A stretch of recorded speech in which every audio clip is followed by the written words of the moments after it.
Good morning, ladies and gentlemen. This is Clueless 8, and this is a quick but important strategic pre-market AM report for October 13th, 2015, Tuesday morning.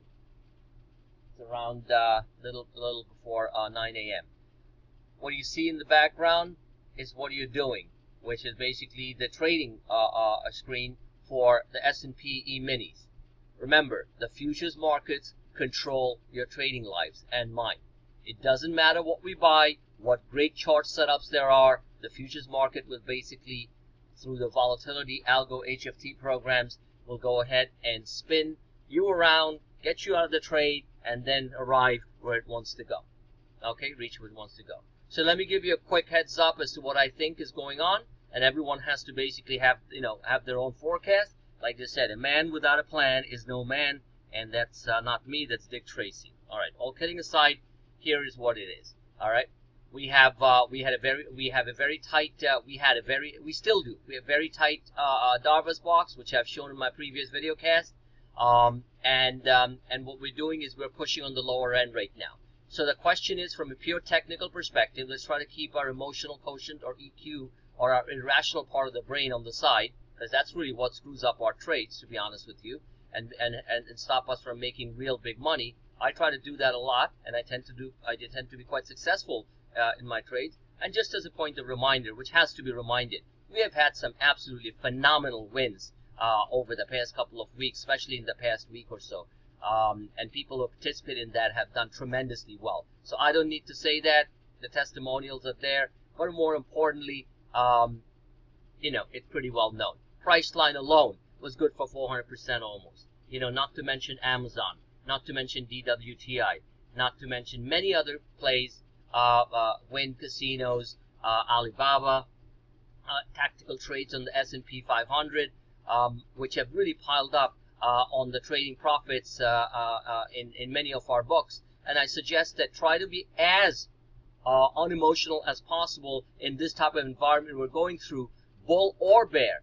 Because I'll tell you one thing, volatility is here to stay, has been with us, and you'll need the Clueless 8 trading expertise much more than ever, and understanding the charts. And many of you who have basically signed up and participated actively in learning the mysteries and taking away the darkness of not knowing what markets do through the advanced group coaching sessions, I say congratulations. Because one way or the other, those sessions, which I go on for an hour and a half, sometimes 2 hours. The last session lasted almost 2 hours on Sunday evening for the paid, I repeat, for the paid advanced coaching session members.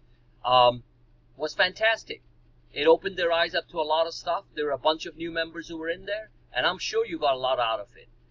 And I certainly do too when I review the stuff on a Sunday evening prior to a Monday morning start. So, saying all that, I will plug this in, because I'm trying to help you guys out here. People who are still sitting on the sidelines saying, I'm not going to pay that $40 for a 2 hour, almost a 1.5 hour session. I'd like to remind them, they spend more on other garbage than they do this. These are very critical tools on what's going on. So anyway, do what you need to do, but try to help yourself so that you don't stay lost. And regardless of my precision forecast and my constant direct hits, you will have a very tough time succeeding in managing your own portfolio, because you got to know the tools. You got to know how to drive this car and stay on the road. All right, so here we are on the Darvas. I'm going to try to keep this simple. And we have these two upward sloping lines, very important lines. This is a 4-hour chart, the closest thing to a daily for swing traders as well as intraday traders. So here's a 4-hour chart. Here's the beautiful upward sloping 34, the 50. You have the acceleration band here in this gray line. This is the lower acceleration band, mid and upper, and then you have these lines here, which are the Bollinger lines. So very simply, getting my drawing tool out here, very simply, what would be still positive, and I explained this clearly in the Sunday session, is even if we fall down here to 1970 on the E-minis, which is roughly about 1976 or 1978 in this case on the S&P 500, we're still okay. If we break below that, then things start to get a little dicey. Then the next level of support comes in right at the cup breakout level. Remember, this can be construed as a cup, okay? Even though it was more of a complex, dragon bullish formation, W formation, whatever you call it. So it's basically a dragon bullish within a large cup. How about that? And then we had that big breakout, right? All posted, all acted upon. So, you know, and the people who participated in it obviously did extremely well. And then we had then in between, you know, we kept on moving. So now we are in this position where, you know, there's going to be some jostling and resets. And I'll explain that in a quick second. So this level is your cup breakout. Let's say 1950, right? 1949 on the E-minis. So we break that, then all of a sudden the 1900 comes into play. Whichever the case, I'll be watching it real careful, because it is possible that 1900 come into play. It is the middle of the month. It is October 15th coming up. And you know what happens in the middle of the month? We get some real slaps on there. However, it also happens to fall on the monthly expiration, which is Friday, which kind of takes away, from my past experience, the pressure of being completely a negative week.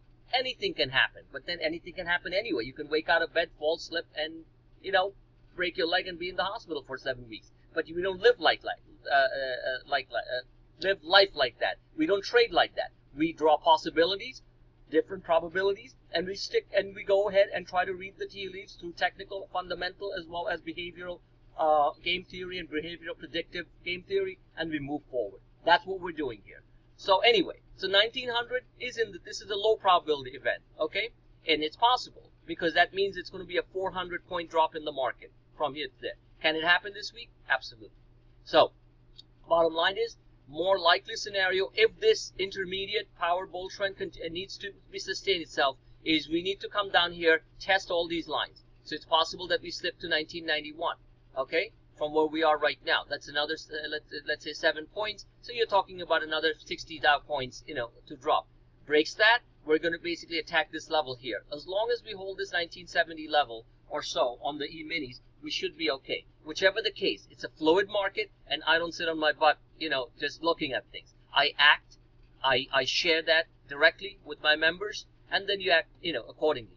In the meantime, do not, especially at these stages, which stocks have run up very nicely from everything that I've shown from weeks ago, you do not want to go out there and go hog wild on something just because, you know, it looks good on the charts. You need to manage your positions, keep moderate positions, scale in. Okay. Oh, I forgot to mention American Airlines. What is it? You buy them at 70 cents. They went to $1.60. The calls, the weekly calls. Okay. I mean, it was just fantastic. All right. So, bottom line is that chasing is a stupid game, but the stupider game is to sit on the sidelines and just watch. That is just unpardonable. Okay. So, bottom line is that these are the levels. So, let's say we come down here. If we come down here, it's possible that we hold this 34 and hold this, you know, the Darvas basically stays here. Then in that case, we're going to move up over this. The 2020 on the S&P or the 2024 here on the E-minis, in my opinion, is still a valid count. I repeat, it's still a valid count by Friday. All right? So in between, you're taking a scenic route. You can go through, you know, you can fall over and basically go through the side roads and fall into the ditch a little bit and things like that. So manage your trades. Otherwise, we come down here and we move from here. Bear scenario, we break through the 50 moving average on the 4-hour, which is around the 1972. That's around 1976 or 78 on the S&P 500, and we fall quickly to test the breakout level here and also engage. I believe that's well, don't worry about that line. So that's it. If we break that, right, you got some real fireworks there. Okay, we break that, we're going to drop 400 points, and that's another, and this would be another 300 points. So we lose about 700 points fast if we basically move from here where we are down here. At that point, it would be a fantastic buying opportunity again. This is a confirmed double bottom. I believe it holds. This would be the 18, this would be the 1880 level. I called it. So, remember, my service is a bit of a learning curve. This is not babysitting stuff. You got to push your brain to understand things here, okay? And the more you use your brain, the more confident you become in life and in trading. We know that, right? So let's practice that in trading. So this level is very important right here. All right? Good. Now the world hasn't ended. The other point, let's look at the internals here. I'm liking this. This is a 4-hour chart, and we're starting to see a very nice reset. We love resets at these levels, don't we? Exactly. Does that mean that it can just the stoves can open up and fall a little bit lower? Absolutely it can. Does it mean that if it's freak out time? Well, some of you, as usual, will freak out. What can I do? You know, some behavioral patterns never change, right? But do try to change it, because I try every day to change some of my bad behavioral patterns, both in trading and in life. I really don't have that many bad behavioral patterns in life, to be honest with you. But bottom line is that that's it. So if it comes down here, great. Then that's a great buying opportunity on the 4-hour. Okay, hands down, buy, manage your positions, and you're going to see a nice fat reset. So, given the economic backdrop out there, the China numbers were weak on the import side. That means the Chinese consume less because they were worried about things. Okay, and Chinese exports fell bigger than expected. Import. Chinese exports, on the other hand, believe it or not, were better than expected. And so that shows that the global demand for Chinese products, which is basically, no one talks about it, is U.S. multinationals and multinationals around the world who make the stuff there, right? So, and then they export it back. So China being a sourcing destination, i.e. the world's factory, still is kind of, it was reasonably good news. Bottom line is, I stand by the fact that the worst of the China situation, in my opinion, is over for now. There was a fantastic piece on Bloomberg TV, which I highly suggest you guys have on one of your screens, where it was reported that one of the top Chinese analysts, who have been dead right on the pullback in China and everything, basically said there's going to be a 25% or so rally up to 4,100 or so on the Shanghai market by the end of the year, and then the market's going to pull back beginning of the year. I do subscribe to that theory. All right. Now, it doesn't mean we're going to make new highs. I'm just letting you know what the overall, what that gentleman said. Now, let's take a look at the fantastic trading view chart here. And I've walked people through this many times, and in advanced coaching sessions, I really walk people through it. So here is the long and short of the story, right? There's a lot of lines here, but they are all talking to me. And for people who study this chart, they're all talking to them too. So this was the bullish consolidation flag. All right. So here's a channel. Let me put these aside for now. All right.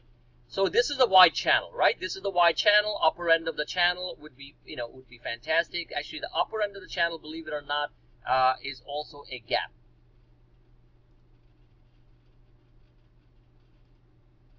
There's a gap here.